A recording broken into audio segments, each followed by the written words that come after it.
Hello, my name is Ryan Townsend Strand, Executive Director for Constellation Men's Ensemble, and welcome to our fourth annual Nova concert, House and Home, postponed from last spring in 2020 and presented to you tonight as an HD film experience. Some of you might recognize this space as previous Constellation events were held here, and we are so thankful to our friends at Guarnery Hall for hosting Nova for the second time. With a mission to grow musical communities with modern tools, we could not think of a better home for our first ever HD film experience to welcome our audience. Thank you for being here tonight.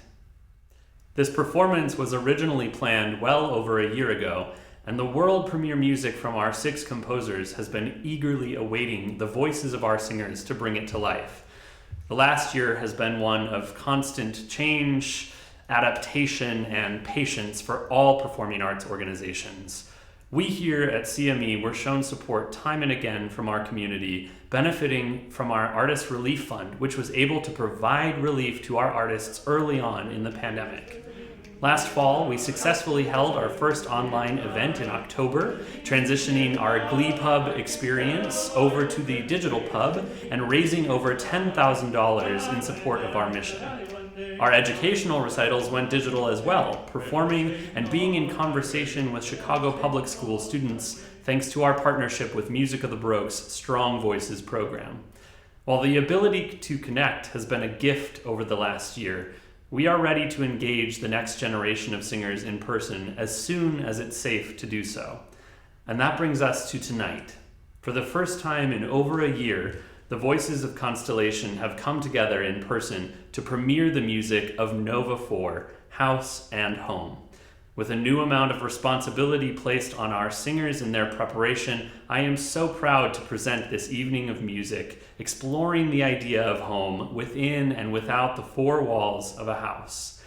We'll hear from our singers, the composers, and local community leaders working to better the lives of youth in our city, all on the idea of what home can mean. To begin tonight's program, composer Daniel Gawthrop writes a melody searching for a place of rest, a safe haven.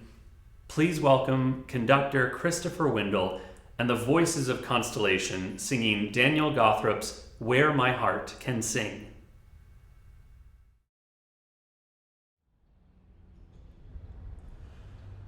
I am seeking,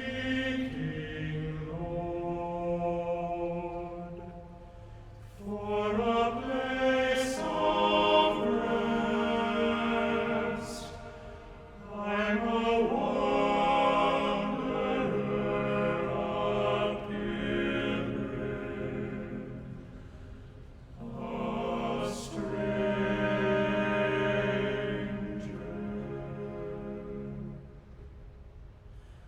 Lead me, Lord, to a blessed place, that place where my heart can sing.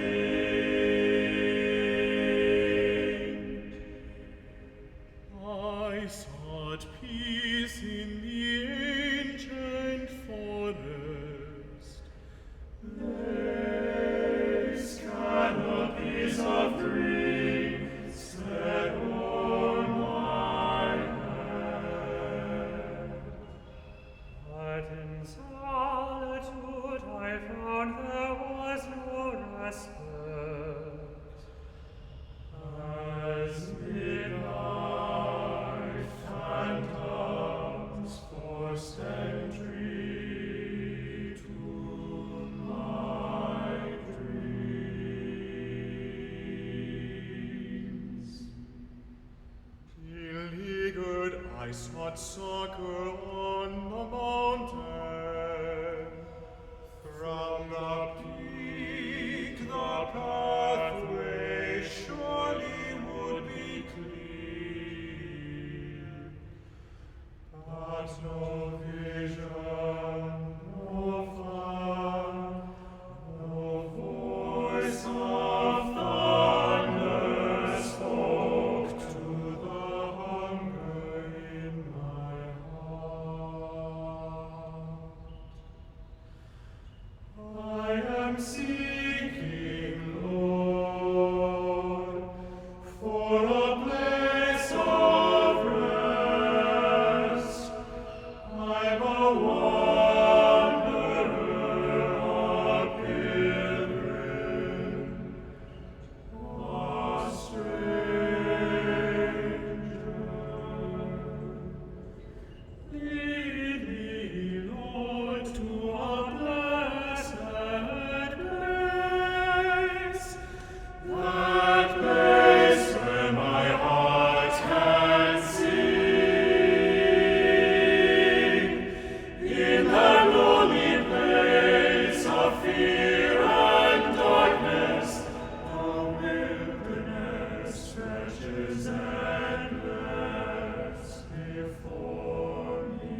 At first, home was where family was, and then home transitioned into where I had a community of people who loved me were, and home is then turned into a place or shelter from the rest of the outside world. And I think I hold closer to that the idea now that we've gone through a pandemic, we've gone through trials and tribulations in regards to race in America, and I find the safe hold of these four walls in my room and the even greater external four walls of this home to be so important in a time where community has been stripped from me, where safety has been stripped from me. And so I take shelter as my form of home very importantly. Like, I really appreciate having that space, that hideaway from the rest of the world, the place where I can feel safe, and a place where I can restore myself and give myself the energy I need before moving back into the hardships of the world. From Long Island City, New York, Rachel DeVore Fogarty's works have been commissioned, awarded, and performed around the world. She was selected as part of the New Millennium Composers Project by Vox Reflexa, and we are so excited to be performing her new work for Men's Voices, Anxiety. Here to introduce the piece, please welcome Rachel Fogarty. My name's Rachel DeVore Fogarty, and I'm the composer of the next piece, Anxiety. I am a composer-pianist who lives in Astoria, New York. I'm here with my husband, Kevin Fogarty, who's a musical theater composer, and with my cat, who is a gray house cat named Haydn. I'm really excited to hear this piece. I tell you a little bit about it. It was a struggle to write this piece. I was really struggling with it, and then the world shut down with the pandemic last year, and so I ended up scrapping my original idea and finding a text by D.H. Lawrence that summarized my experience of the shutdown, particularly in New York City, when for a couple of weeks all you could hear were birds and sirens. The overwhelming feeling of anxiety was there, but it's that kind of anxiety where you dread what you know is coming.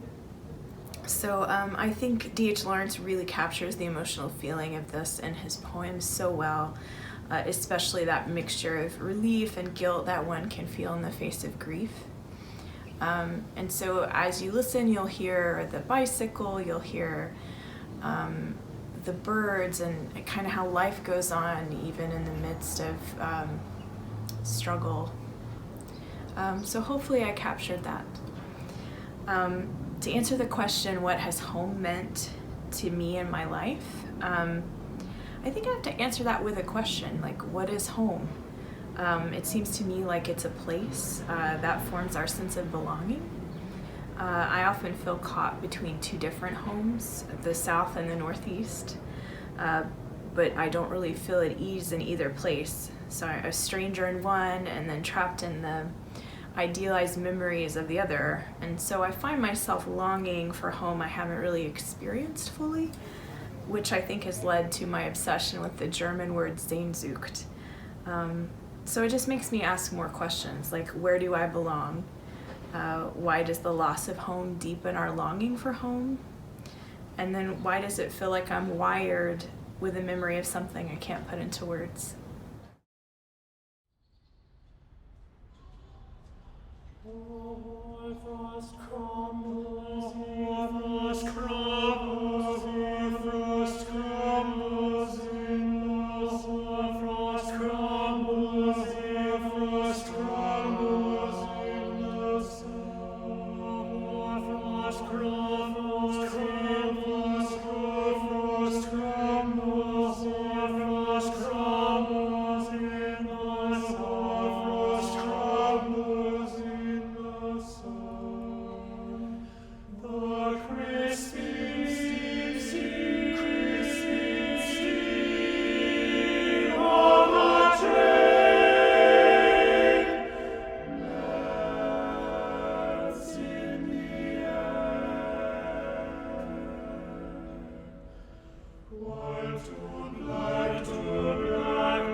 Ding, ding. Along the Weg, the Weg, the Weg, along the Weg, the Weg, the Weg, the Weg, road. A red bicycle approaches. Ding, ding, ding.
From Connecticut, Russian-born American composer Andrey Stolyarov is co-director of the Hartford New Music Festival. When CME commissioned him for this year's Nova, Andrey wrote his own text, sourcing ideas from his community, creating a litany on the idea of home. Here to speak about the premiere of Home is singer and composer Andrey Stolyarov. Welcome. My name is Andrey Stolyarov, and I'm the composer of Home. I'm a composer, conductor, singer, and educator based out of Hebron, Connecticut. I teach music theory as an adjunct at the Hart School of Music and Capital Community College. I am a conductor. I'm the director of music at Gilead Congregational Church, and I am a professional singer. I sing with Concora and Voce, and every part of my life is filled with music, and it's just an incredible honor and joy. This piece, Home, is a meditation on belonging, and especially over the past year, which has been just so difficult for all of us. It was a way to express the feelings of being trapped, almost, having such a wide range of emotions like sorrow and despair, but also hope, and just putting it all together in a kind of prayerful way. The text is completely original. I wrote it with some friends. I asked on Facebook, I put out a prompt, and Patty Havens-Tolley, Bob and Karen Mealy, Bill Budden, Catherine McAvoy, they all responded, and it was a beautiful collaboration, and they didn't even know what they were contributing to, but it'll be a nice surprise for them, I suppose. I came to this country as a refugee with my parents from the Soviet Union in 1994. And home has always been a place of stability. And I'm very, very grateful for my parents who have made so many sacrifices in their life to make sure that our home was always stable and was always just loving, and I'm very fortunate in that way. And I've tried to emulate that in my life. My wife and I, we have a farm here in Connecticut, and we have some animals, and I just try every day to make sure that this place that we are building together is one filled with love, and one that's stable, and just a place where you can always be comfortable, and no matter what's going on in the world, you can come here and feel safe. So that's what home has meant to me.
The breadth of composers submitting to Constellation Men's Ensemble has only grown since we founded the Nova New Music Series in 2016, Nova standing for New Original Vocal Art. Our call for composers at the end of 2019 saw our widest reach to date, with composers spanning the United States coast to coast. Our next premiere is from Grammy Award-winning mezzo-soprano Dr. Jacqueline Horner-Kwiatek, a member of the vocal quartet Anonymous 4. With a text that reflects on the need to belong, please welcome Jacqueline Horner-Kwiatek to introduce her work, Arrival. My name is Jacqueline Horner-Kwiatek, and I'm looking forward to the world premiere of my piece, Arrival. As a former member of Anonymous 4, and as someone who grew up in Ireland, and then lived in England, and finally arrived in the United States, a few years ago now, I know what it means to be constantly searching and travelling and looking for your forever home. Home is, although it is a cliche, it truly is where the heart is. I feel that we fall in love with the place that we're meant to live. And that may not be one place during our lifetime, but each place that we find, that we really feel that we belong, is our home.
Holding close to our hearts, holding close to our hearts, finding joy and finding peace of mind, finding joy and finding peace of mind, finding peace and joy.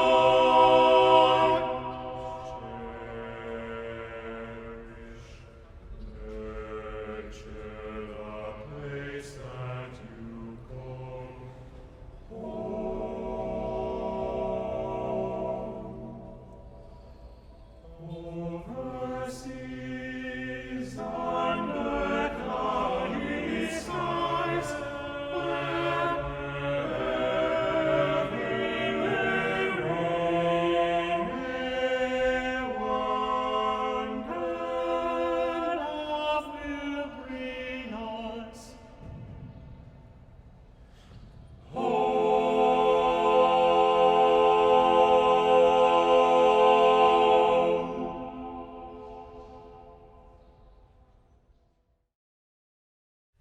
As someone who has experienced many of these digital events over the last year, it became clear to me that what we're able to offer digitally is different than an in-person concert.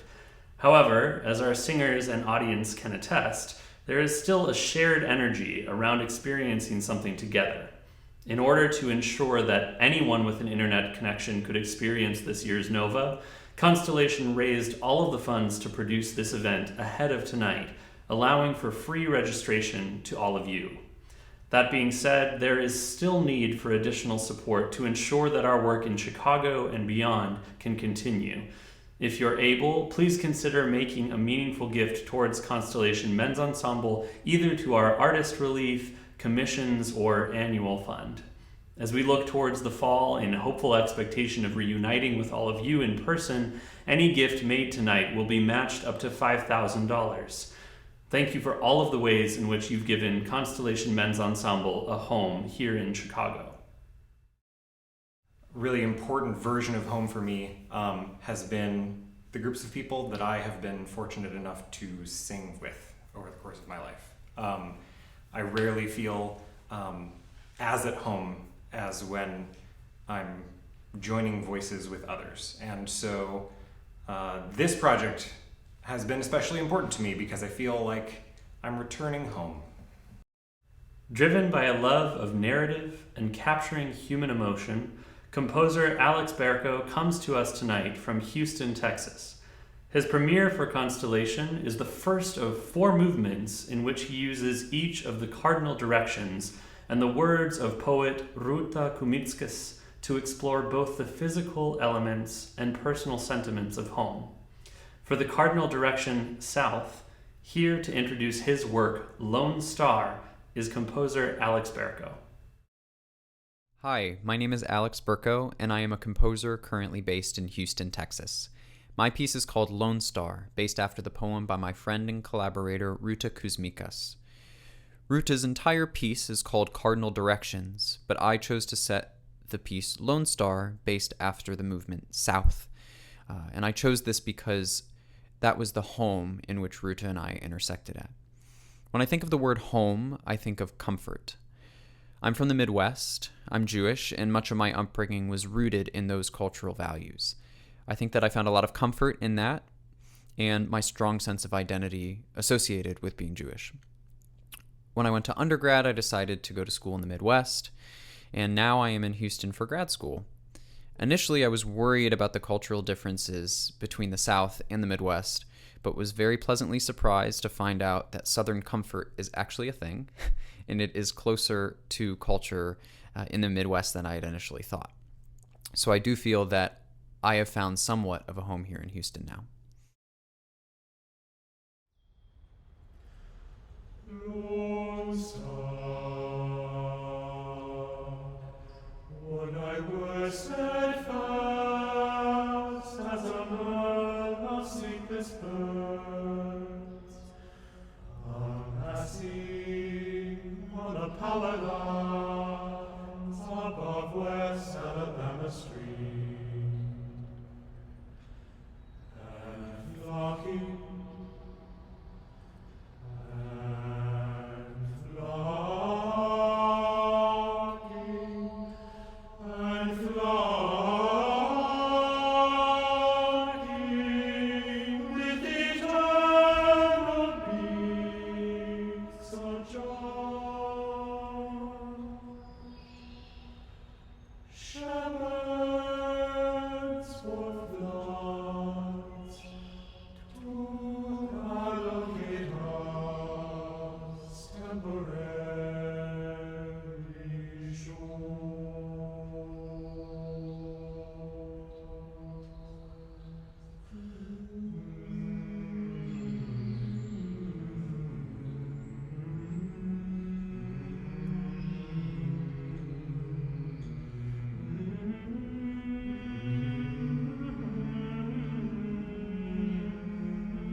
Along with our mission of creating distinct performances in unique spaces, there is an unwritten focus of community engagement that Constellation has cultivated since our founding in 2013. Tonight's performance exploring house and home was the perfect introduction to three extraordinary Chicago organizations that deal with the ideas presented in the music tonight directly in their daily work. Court-appointed special advocates, or CASA, Cook County, Big Brothers, Big Sisters of Metropolitan Chicago, and Fostering Dignity will each receive a donation from Constellation Men's Ensemble for a portion of the proceeds of this performance. But beyond financial support, at the crux of community engagement lies education. Here are three leaders to introduce each of these incredible nonprofits, talk about their connection to foster care, and explain how you can get involved. Many times children in the foster care system don't get asked, what do you want? And I can speak from that as not only just a professional in the field, but also as someone who with lived experience in the foster care system. There were many times I was told what to do or told how to feel. And that's where CASA is different. We're not telling the children what they want to hear. We're asking what do they want. Because of the lack of investment in our program, we're only servicing 9 to 10% of the available children. So even though we see the three highest risk groups out there, there is still 90% of the Cook County foster care population that until we get equitable funding, we'll never see a CASA on their case. I mean, they become sort of like a walking encyclopedia of the child's life. We are looking for all volunteers, but we're targeting men, people of color, and the LGBT community because we are noticing that there is a deficiency of advocates across the country that fit into those categories, but yet those are categories that are very overrepresented into the foster care system. You need 10 hours a month to change a child's story, and that is understanding. That is literally one of the very few requirements is wanting to change a child's story and understanding that they are playing a role in this child's life that will forever be impactful.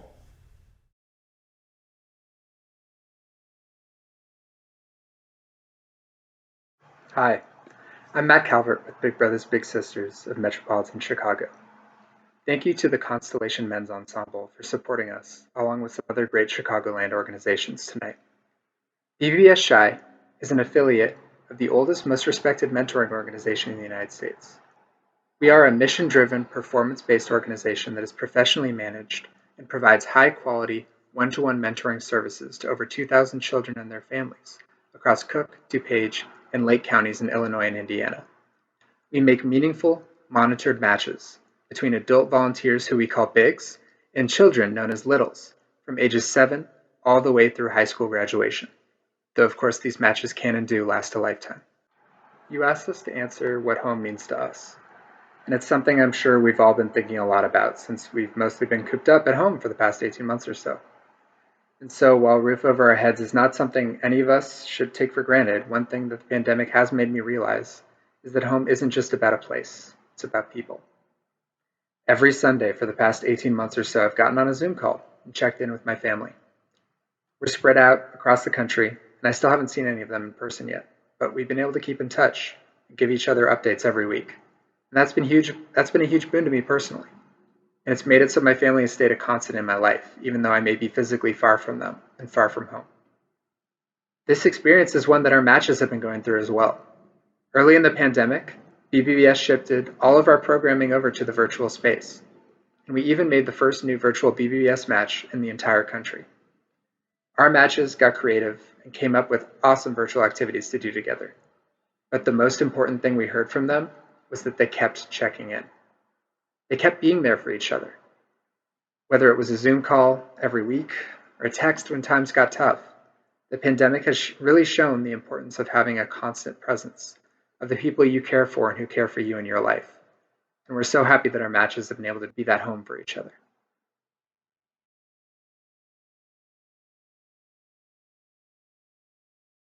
Hello everyone, I'm Val Begwin, President and Founder of Fostering Dignity, our nonprofit that supplies backpacks to children entering foster care.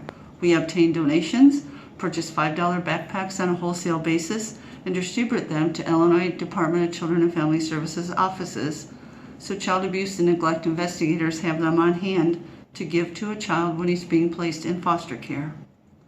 Fostering Dignity came to fruition in 2013, but the awareness of this need became apparent 30 years ago when I started a 20-year career with DCFS. The first time I was involved in an abuse case so severe that a child needed to be removed and placed in temporary custody of DCFS. I watched an 8-year-old boy put his precious belongings in a trash bag and leave his home and all he knew with a stranger, me, and placed in a foster home of strangers. You understand the feeling you have when you are part of something much larger than yourself. That is how this surreal act felt to me. And although I could not change the situation, I could improve it just a tiny bit by giving a child an empty backpack in which to place his own belongings. In 20 years as a child abuse investigator, this did not get any easier. I did not question that I was doing the right thing. It was the only option in grave situations. The angst I felt for these children was immeasurable. You see, abused children rarely want to leave their home, no matter how much dysfunction there may be. So this is where and when the concept of fostering dignity began. Over the course of 20 years, there were many changes in the department and in the foster care system. New directors, supervisors, trainings, and directives. But the act of removing a child did not change at all. The players changed, but the wretchedness of the situation was a constant. Compassion to me is allowing myself to experience empathy, to consider others' situations and beliefs, and I remind myself of the old saying, walk a mile in their shoes. I was dealt a fair hand. I was given many unique opportunities. I thrived. I always am conscious and grateful for family, mentors, and open doors. Our mission at Fostering Dignity is simple: to bring comfort to a victim of child abuse at the time he or she is most vulnerable. We accomplish this by way of donations to our 501c3 nonprofit, as mentioned at the beginning of this narrative. We seek out grant opportunities and partnerships with other nonprofits to gain exposure and grow. We learn from our mistakes. We enlist the help of community-minded organizations, churches, synagogues, service groups, and individuals. We spread the word through our website, www.fosteringdignity.org, ever mindful of the gift we've been giving to be part of this amazing journey. Since the inception of NOVA in the 2016-2017 season, we have been grateful to have an artistic consultant on hand working with us to realize the many commission scores we've received. Conductor Dr. Christopher Windle currently serves as artistic director for the Chicago Chamber Choir. He has even joined Constellation on one of our past NOVA concerts where a singer came down with a bad cold. Chris is here with us tonight to share insight about the process of mounting Sean Ellis Hussey's large work, Voices, over the past 3 months. Please welcome my friend and colleague, Dr. Christopher Windle. Thanks, Ryan. It's great to be here with you, and especially to hear all of the hard work from our recording sessions paying off. This is the 4th iteration of NOVA, and it's amazing to see how it's grown over the last several years. Our call for composers has truly expanded from our humble beginnings back in 2016, with an ever-increasing number of composers submitting to write for Constellation. The composers you hear tonight represent some of the most sought-after voices in choral music today. Our final composer of the evening, Sean Ellis Hussey, is absolutely no stranger to writing for Constellation. we premiered his work Embracing Vulnerability in 2018 during our second annual NOVA concerts. Those of you that were at that concert will immediately recognize Sean's compositional style. His writing focuses on the physicality of the voice and the act of producing vocal sound. When I first received his score for voices over a year ago, I was immediately struck by this physicality all over again. I was also fascinated by the synthesis of these vocal colors and the voices of Constellation with the recorded interviews of individuals involved in the foster care system. In this piece, you will hear the sounds of breathing, humming, speaking, singing, laughing, crying throughout the work and illuminating the world of our nation's foster care system. In this singing, we have the added ability of communicating words directly to the audience. Voices directly addresses the hard truths and often overshadowed realities of the foster care system while maintaining its commitment to the musical experience. But what sets this score apart is the way in which it brings the humanity, the individual human experience to the fore and welcomes the audience into that experience. Sean's work as a composer engages vulnerability, inspires introspection, and seeks to generate collective action towards solving social issues. Here to share his own perspective on the creation of voices, I'm delighted to welcome composer and social justice advocate Sean Ellis Hussey. Thank you. I am really excited about this. This project has been cooking for 4 years. It's very exciting to finally be able to share it with people. This piece started, I witnessed really close friends go through a traumatic experience in foster care. And seeing their experience and hearing about their experience made me want to dig deeper. Something felt wrong, something felt off about it. And I started to dig just with some papers and different articles, and eventually was hanging out with a friend and talking about this research I had been doing, and not knowing that she was involved in foster care, that she was a former foster youth. And it really inspired me to dig even deeper. So I started connecting with other people involved in the foster care system and just interviewing them and talking to them, and started reading research and papers and just digging a lot deeper and realizing that foster care is connected to so many facets of our society, and it is really a reflection of our health as a nation. So the piece is centered in this foundation that the way we treat children of the state is a reflection of our health. So the population of foster care, the number of the population at the time I wrote the piece, is a foundational element in the entire piece. It actually informs harmonic material throughout, harmonic structures. It informs rhythmic ideas, and it also informs a melody that I want you to listen for throughout. It really, you'll hear it, it goes dee dee dee dee dee dee. So the goal of the piece is really to inspire. So to do that, the piece is still rooted in these interviews. You hear 9 people share stories about their experiences in foster care. Along with that, the piece is structured as a vocal oratorio. I feel like that classical style, that dramatic work, is very important in terms of starting the conversation, especially in this musical space. Then the final piece of the structure is that it's structured as an academic paper. So you hear an abstract, and you hear a methods, and you hear a discussion. And this is important because that was my experience with it, with all of this information. I did an ethnographic research procedure to find this information and wanted to present it in that way as well. And of course, this was going to premiere as a concert work.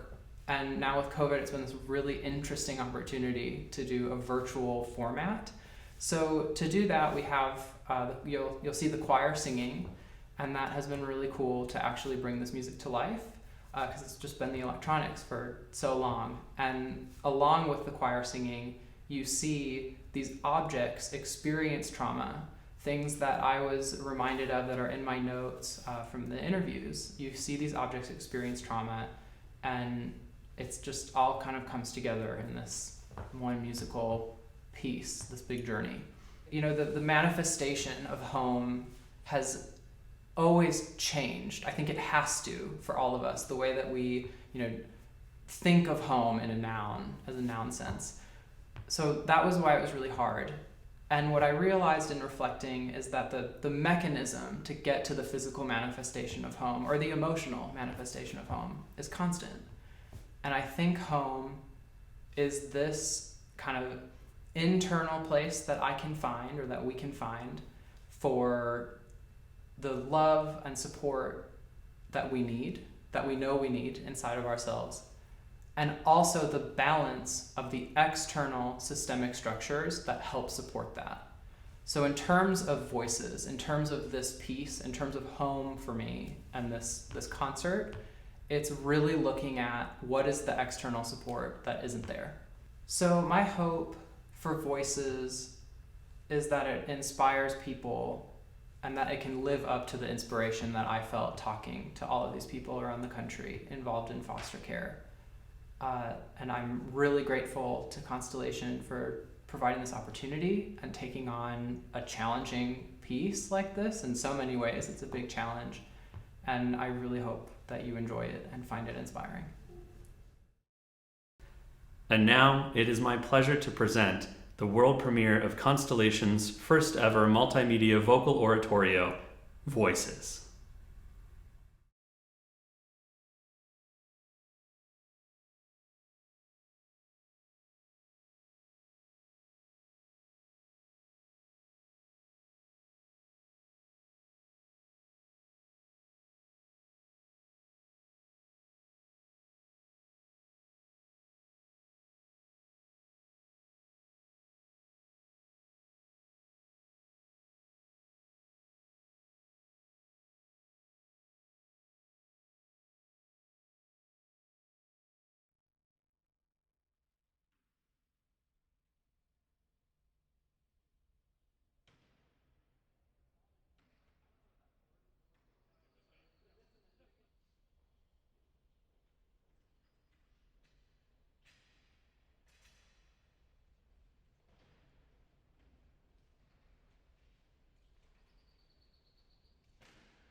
Music evolved as a form of social communication, a tool to pass information about the group's shared mental state to a number of individuals at once.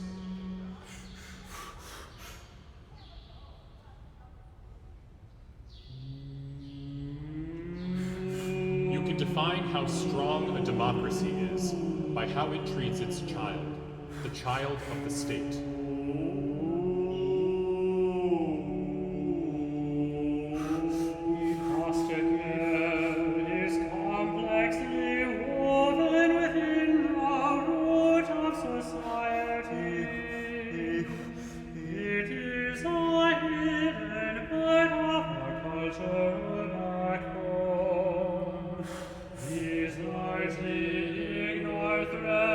Connect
researchers and foundations holistically approach these issues. These important findings often hover within an echo chamber. And don't reach those in need.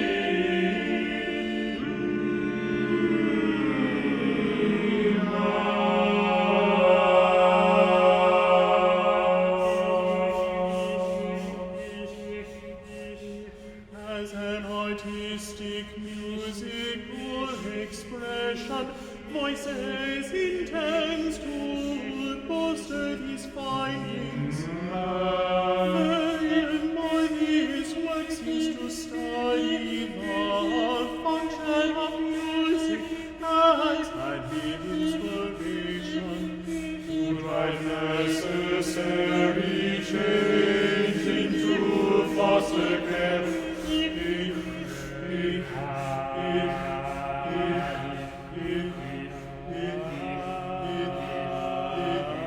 Through a combination of U.S. Census data and the personal stories of 21 individuals currently or formerly involved in the foster care system.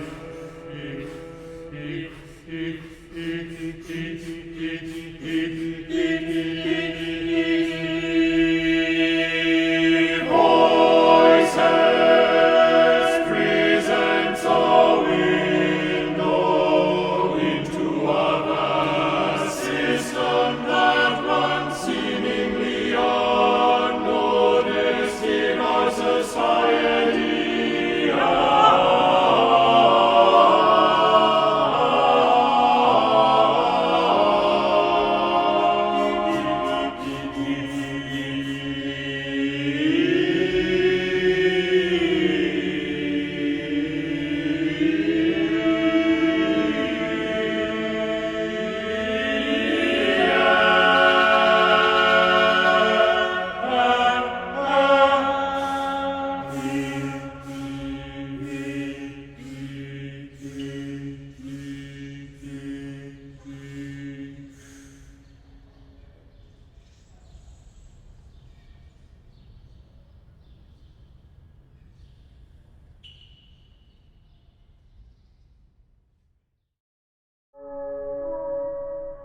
I think the day that we went into foster care is one of the strongest memories.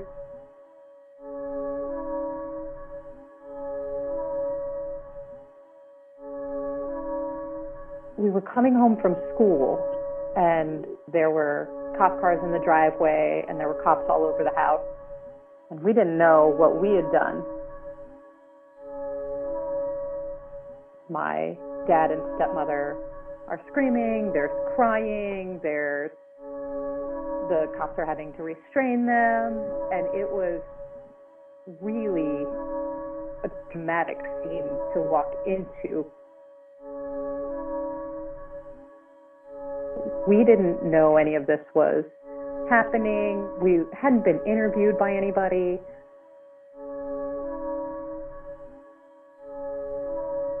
So it was just out of the blue. There's a car, she's going to take you away.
From July 2017 to July 2019, 21 participants with some connection to foster care were interviewed.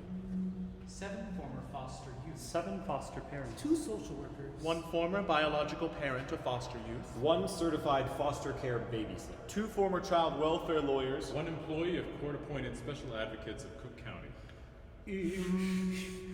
Of these, 2 participants fell in multiple categories. 1 as a former foster youth, former court-appointed special advocate, and current social worker. 1 as a former foster youth, former biological parent, and former social worker. Each participant was asked a series of questions in interviews ranging 20 to 60 minutes. Among these questions was, what is one of your strongest memories?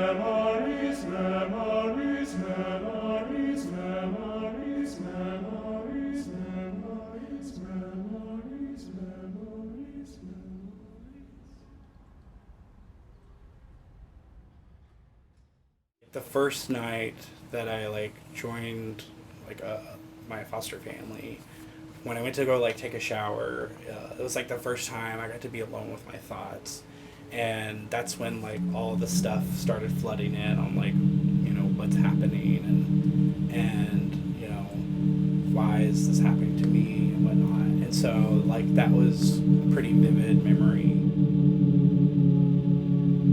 It was pretty hard to deal with, but I think that thereafter, especially being able to think about it and then getting to know the foster parents, that was very fleeting.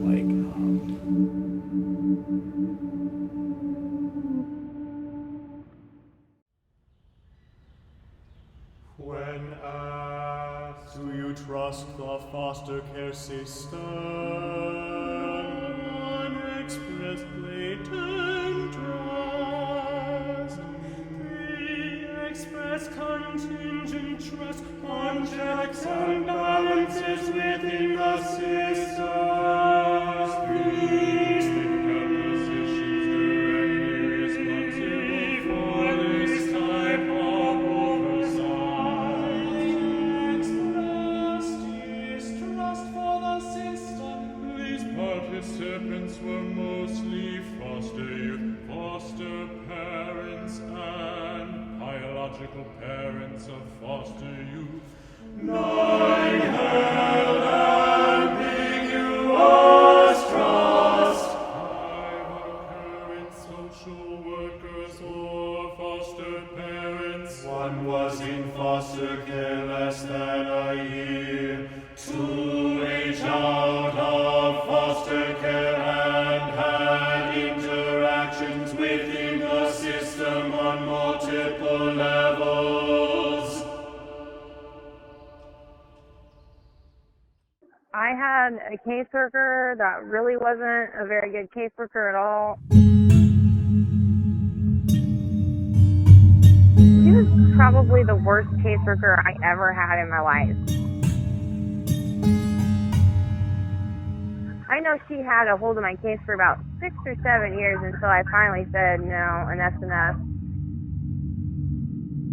And she would just leave me places and not come back, not check up on me, not a phone call, nothing. She'd leave me in roundhouses. She'd just leave me wherever and just bounce me around. I mean, for a while, I think I was at a new place for about 3 or 4 months every day with her.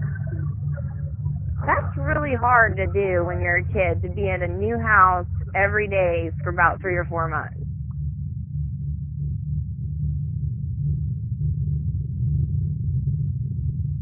She wouldn't even check in or call, and then one day she'd just show up out of the blue and be like, okay, pack your things, let's go. I'm like, I don't even know where I'm going, but I have to.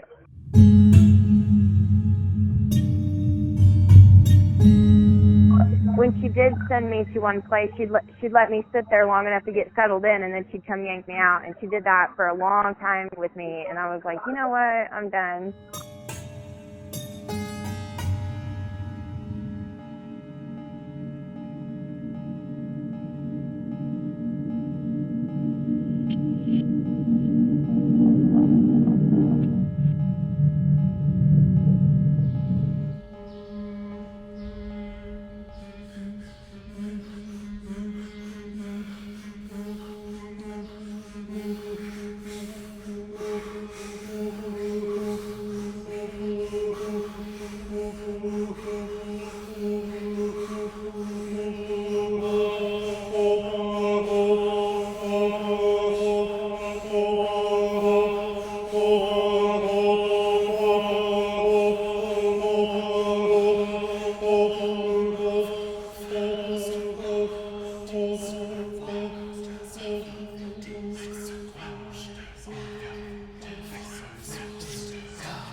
So I have really strong bad memories and really strong good memories.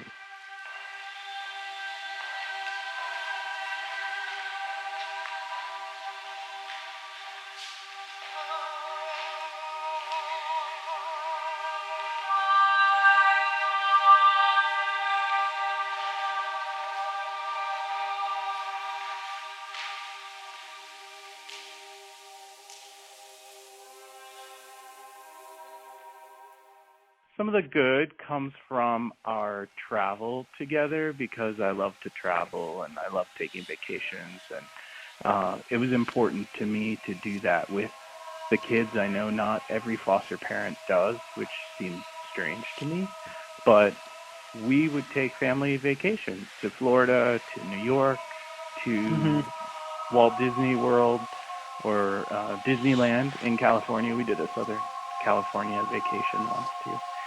So that and going to the haunted houses in Kansas City, because they have these giant warehouses that are 4 stories high, converted into walk-through haunted houses that may be open year-round, but we would go in October and take all the boys.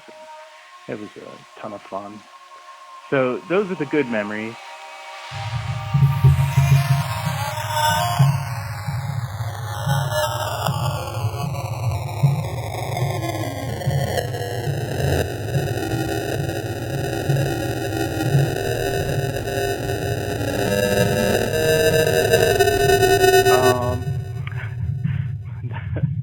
Bad memories are being told to fuck off in the middle of the street by one of my teenage kids, and being told in the middle of Disneyland how awful everything is and how much he hates this place and wants to go home. Same kid, by the way.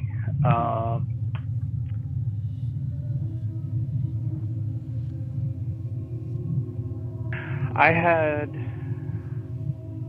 a really hard time with one kid in particular who moved back to his biological parents before he turned 18, and it was his choice to do that. He was like 17, I think, but he ended up dropping out of high school, and it was really painful for me because he was one of my favorites, and when he moved out, it hurt me pretty deeply, and I don't think he'll ever have any idea how much that mattered to me, but he has since tried to reconnect a bit, and I'm really reluctant to do that because I just am still upset about it.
started in the adoption, the private infant adoption. We didn't know anything about open adoption, and we thought that you get a child and then you have no contact with that biological family anymore. We learned the opposite, and then we decided that we only want to work with cases that had openness. That was the biggest thing we learned, that the value of that relationship with the biological family helps so much.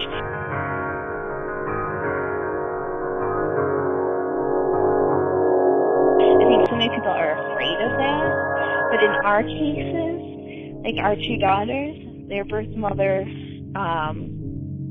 told them that she wanted us to adopt them because she couldn't get them back. She wanted the girls to behave for us. She wanted the girls to have a normal life with us. So I think the value of that and their self-esteem and not having to worry about where their biological parents are, I think that was one of the greatest things that we learned, is to value that biological relationship.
When I was a young person, a lot of the things about my personality were guarded and very closed to people. I used to build walls all around me.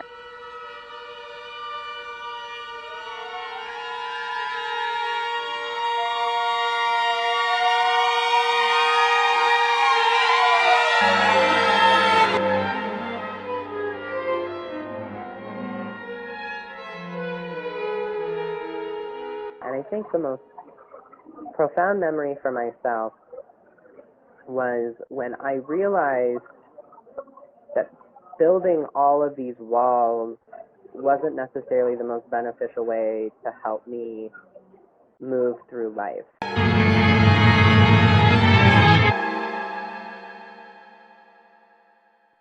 I came to the realization that I wanted people to like me, and I cared about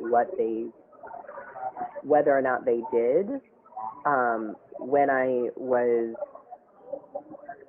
starting out in my senior year of high school, I really just wanted to have a normal high school experience because I'd already been to 12 different high schools before my senior year. Like, my 13th high school was the start of my senior year, and I got to stay there.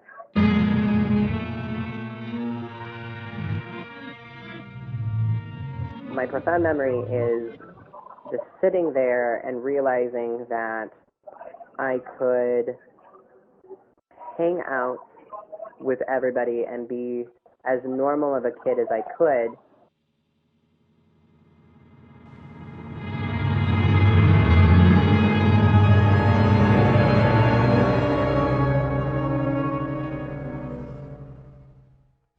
Education instability in foster youth is related to high rates of homelessness, high rates of drug and alcohol abuse, and high rates of arrest.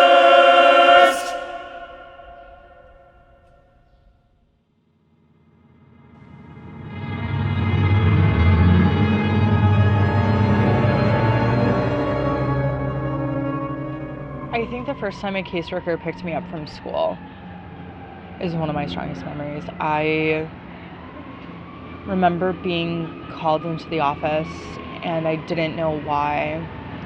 And I mean, I was a pretty good student, and so I didn't know, but I was also a new student at that school. I had only been there a few weeks, and so I wasn't sure if it had to do with my records or I was being put in a different class or whatever. But I remember walking to the office and I sort of felt this feeling in my stomach, and as soon as I saw my caseworker, I immediately thought, I was like, oh, did someone in my family die or what? It had to have been terrible, right?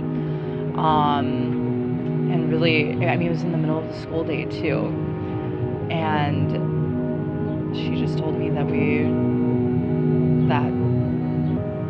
she told me we were going someplace. She didn't even tell me that I was moving yet. And then when we were in the car and I had my seatbelt on, that was when she told me that I was being moved to a different foster home.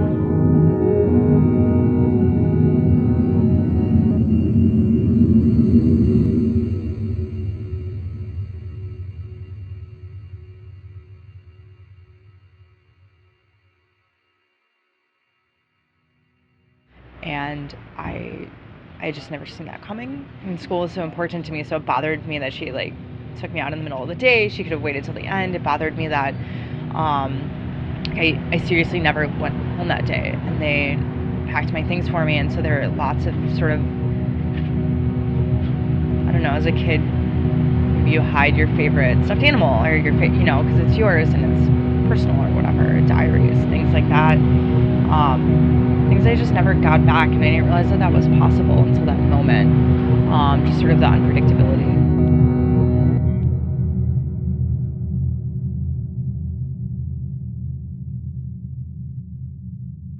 And we drove like 2.5 hours away from anywhere I'd ever known, and I just cried. And there's nothing, I mean, she was great and compassionate and kind, but there's nothing she could say. She didn't have answers.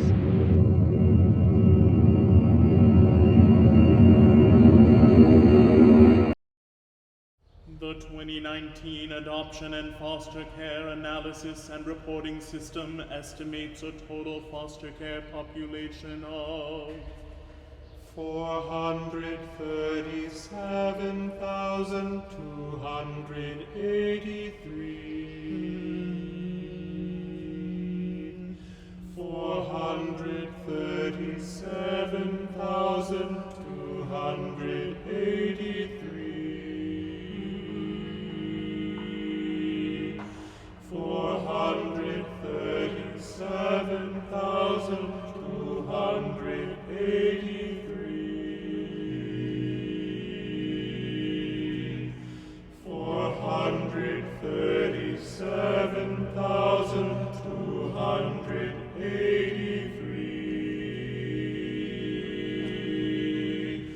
437,283.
interesting that you asked me that, because I don't feel like I actually dealt with, like you said, the foster care system, like, firsthand.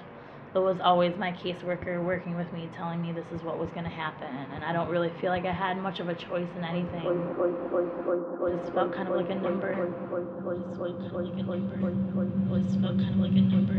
It just felt kind of like a number. It just felt kind of like a number. It just felt kind of like a number. It just felt kind of like a number. I just dealt with what was going on in my life, and like how, you know, what was my next step so I could get adopted. Like, do I have to be the perfect child to get adopted, you know?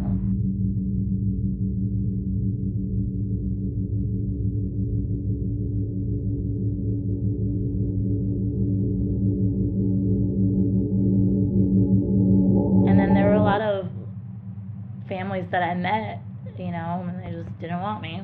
So we just kept meeting all these different families, and you know, it was hard. That part was really hard. That part was really hard. That part was really hard. That part was really hard. That part was really hard. That part was really hard. So sometimes it's hard to think about, because it's like, when my mom couldn't take care of children, like, why did she have them, you know? And why didn't she put them up for adoption immediately, right away, when she knew that she couldn't take care of them?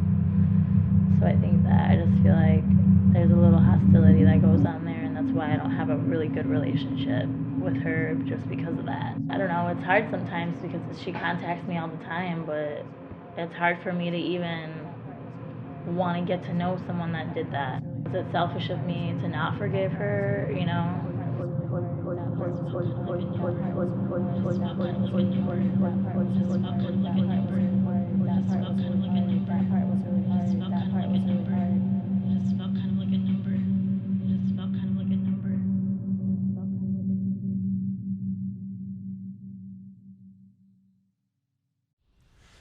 States with expansive welfare services are less likely to rely on foster care as the sole mechanism to provide resources to children and families.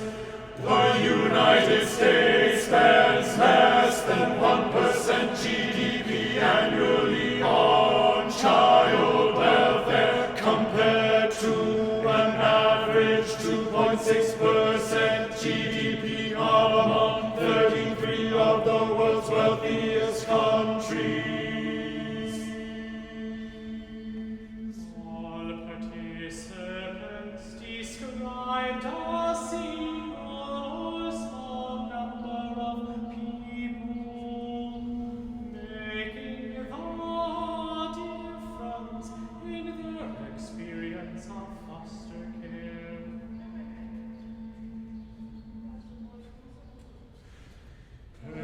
Expanding the breadth of these services could have a greater positive impact on foster youth.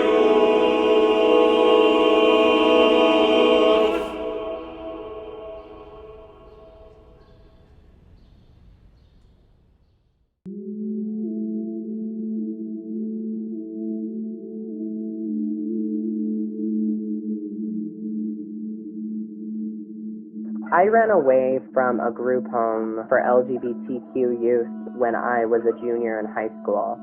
And I ran away and lived on the streets of Los Angeles for a while, hanging out with the teenage sex workers on Santa Monica Boulevard. These were like young men, teenage sex workers. And I hung out with them because I couldn't find anywhere else to go, and I didn't know where else I could go. And there were drop-in shelters for queer youth who had run away from home, and I could just pretend to fit in with them, and so I did. And I never got into sex work, and I'm happy that I never had the opportunity to get into sex work, not because I think there's anything inherently wrong with it, but I think it would have maybe led me down a different path in my life.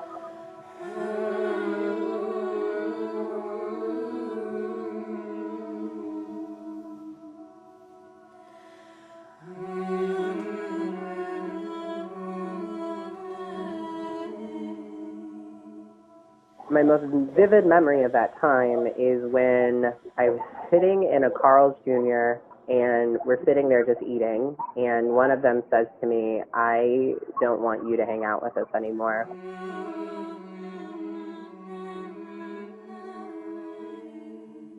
Because I think that you're smart, I think that you have so many things to offer to this world, and I don't want you to end up like us. And they gave me money to be able to take a bus back to Kern County, which is where my foster care case is from, and they got me on a bus, and I went back.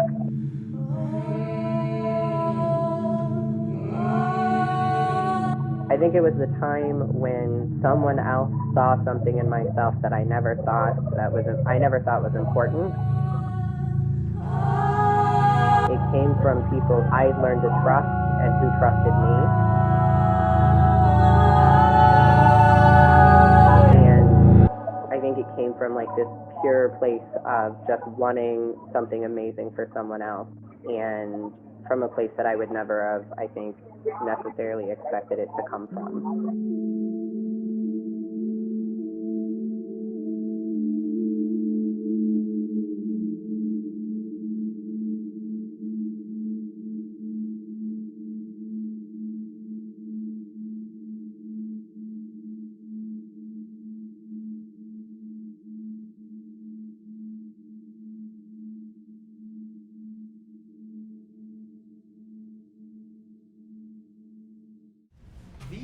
These findings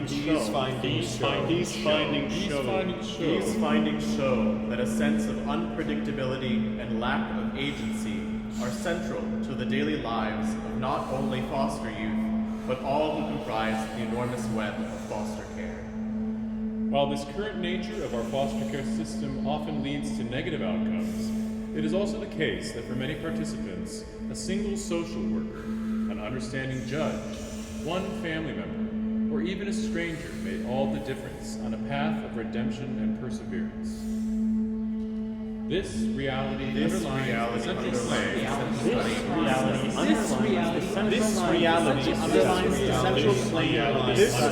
underlines the central claim of this study, that we share a responsibility to uphold the foundation of child welfare as an exploration of foster care.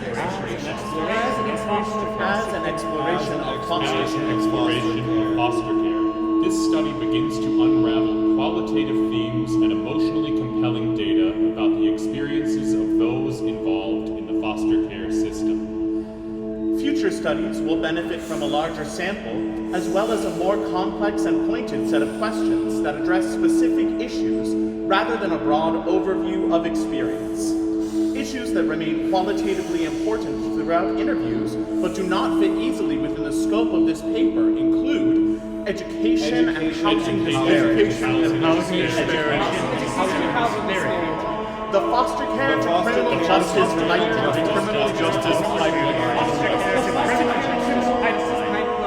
Systemic racism.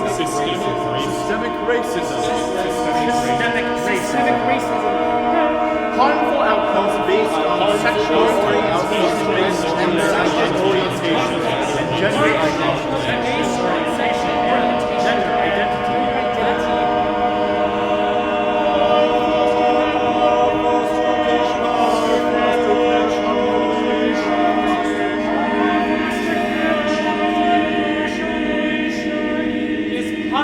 Most diverse and underrepresented in the country. In this sense, it has the potential to stand as a symbol of our ideology, as a reflection of our collective health as a nation, and the human potential of inclusion. Because child welfare falls short of this ideal, it is important to find creative and impactful ways to communicate and address these issues. The artistic musical expression of these data will continue to add to general knowledge of music as an expressive tool that garners collective action, empathy, and builds community.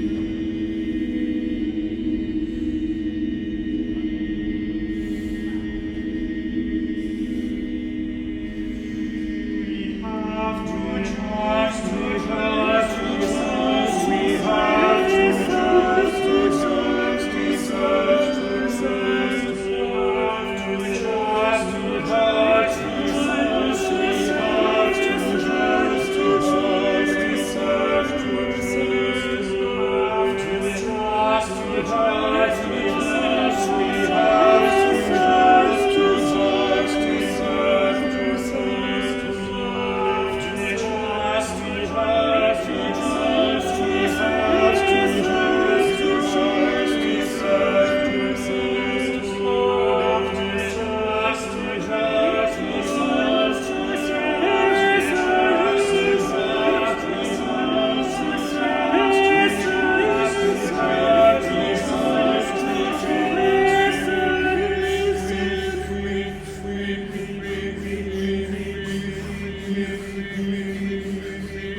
Constellation Men's Ensemble's mission of distinct performances in unique spaces continues to spur us onward in search of more events like tonight. If the last year has taught us anything, it is not just the importance of live art, but also that access to that art be made available to all. Tonight's concert was presented without ticketed admission, thanks to the generosity of our supporters, who continue to affirm the artists of CME and our desire to connect with the community in which we serve, thanks to those gifts.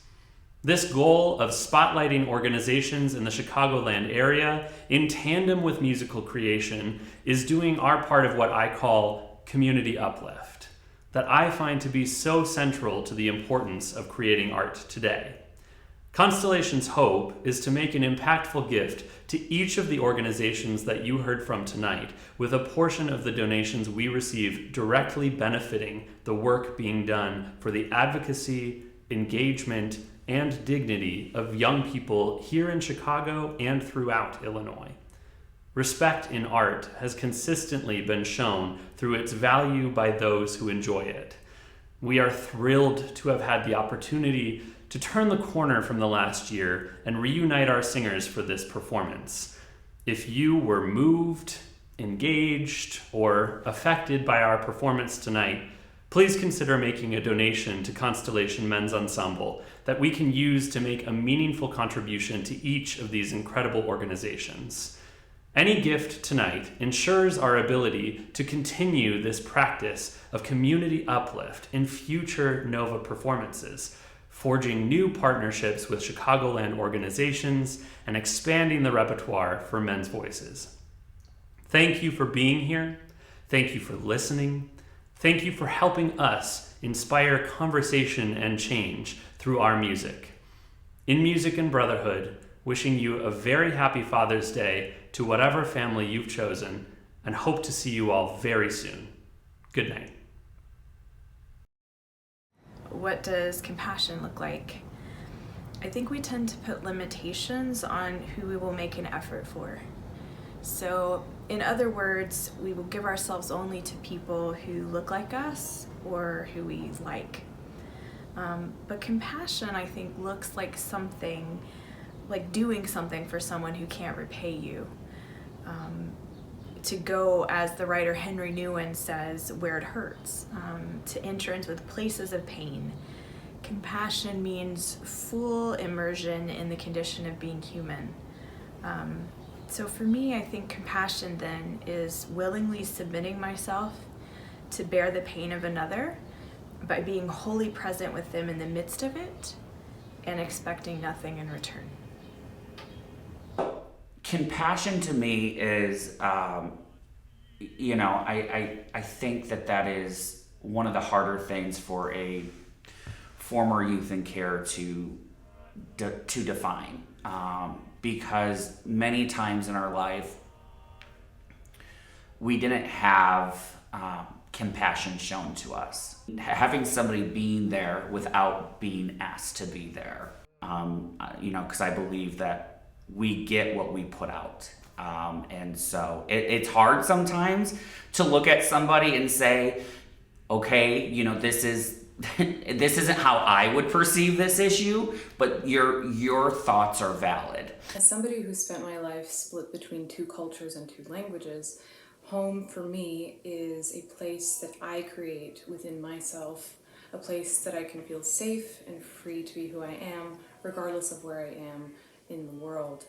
And that relates to compassion as a necessary element of the human experience, because when we are compassionate with one another, we are respectful on a deep level to the shared experience of being a person, of needing that space within ourselves to come home to.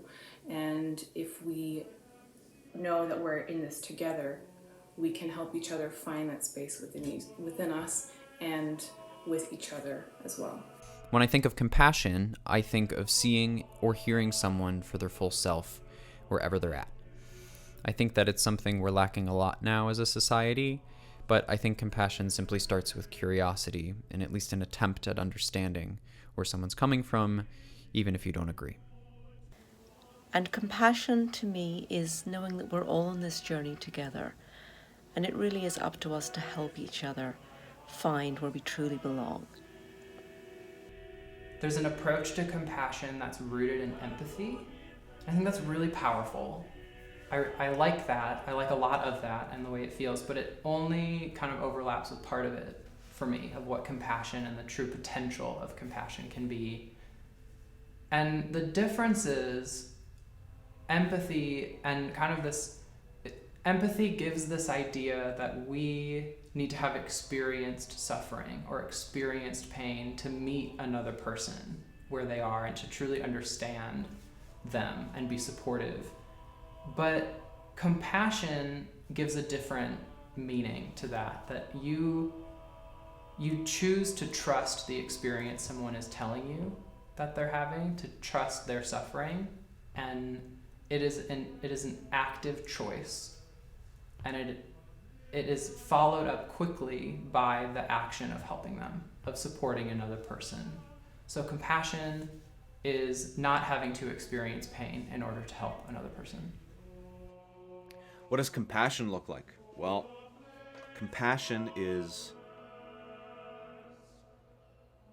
just being mindful that others around you live in different circumstances and have different life experiences, different home situations, different upbringings, and not judging people so quickly, because you don't know where they've come from and what kind of experience has influenced the way that they might be, that you might be perceiving them. I find compassion to be on a very basic level, the naming of things. We so often in our world go whole days, weeks, years without knowing the names of the people that we see in our lives, whether those people are in service industry or doctors or people who we pass on the street. And I think this small gesture of seeing someone and asking, what should I call you? How should I know you? Is one form of compassion that I'm grateful has been shown to me and I try to show to others. And I think on a broader scale, compassion comes down to the choosing of believing that there is worth in the people in our world, the people and beings in our world.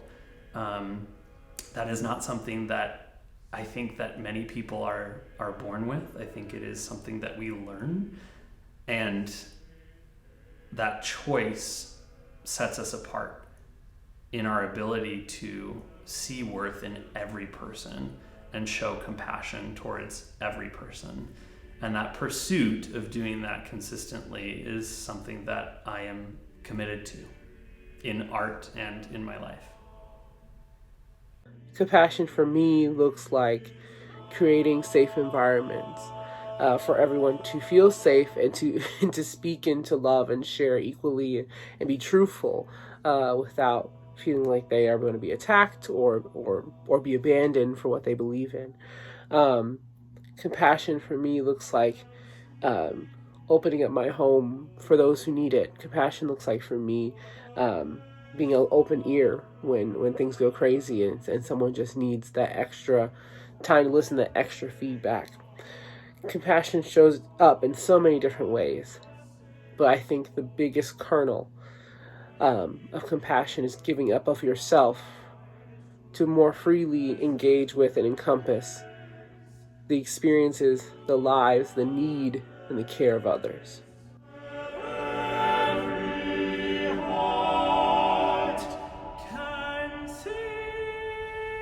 See